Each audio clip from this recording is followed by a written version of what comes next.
Hey, what's going on, everybody? This is Tyrone back with Tech Life. And in the video this morning, you guys saw the investment that Verizon is making in Florida because people are gravitating and they're moving towards Florida at high rates. And Verizon's engineers have acknowledged that. And there's been very high percentage increases across certain markets in Florida. So Verizon had to make a correction. The engineers informed, I'm sure they informed HQ, and they had to make a higher investment.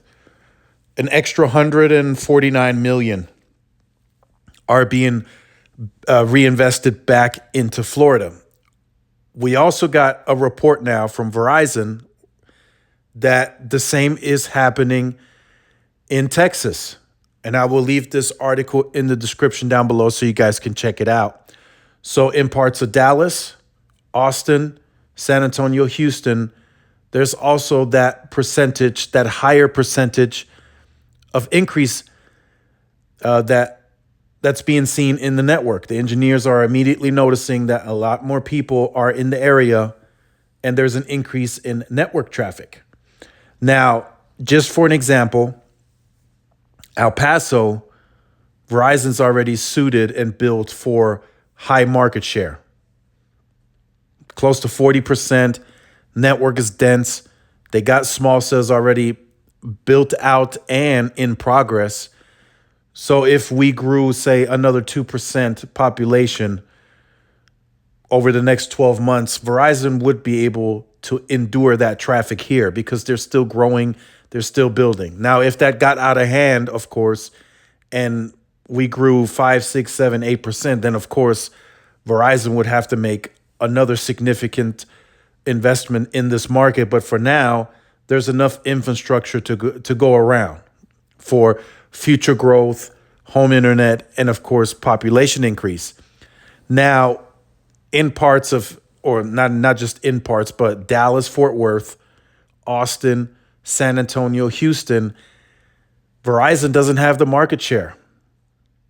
They don't have it now, and they didn't have it before. Now they are seeing the increase in the traffic because people moved from other parts of the United States that had Verizon. So that's how the traffic increased on the network. But in these specific markets that I mentioned, Verizon doesn't really have huge market share. So the network there is having a harder time with the increase in traffic. So in Dallas, I was told earlier immediately from the engineer, they're not that dense in that market because they don't have a bigger market share. So the areas mentioned in this article, Dallas, Austin, San Antonio, Houston, that's AT&T territory. That's mainly where AT&T has the leading market share in those parts of Texas, and then kind of that leading into Oklahoma, OKC. That's AT&T's territory. That's where they lead in big market share. I mean, Abilene, which is like right before Dallas, AT&T has like 70% market share. So that's definitely AT&T territory. So Verizon is they're kind of blindsided because it's going to take them a while to get the network going. So let's look in here briefly to see if we can see what investment they're making. So it looks like they've allocated around 97 million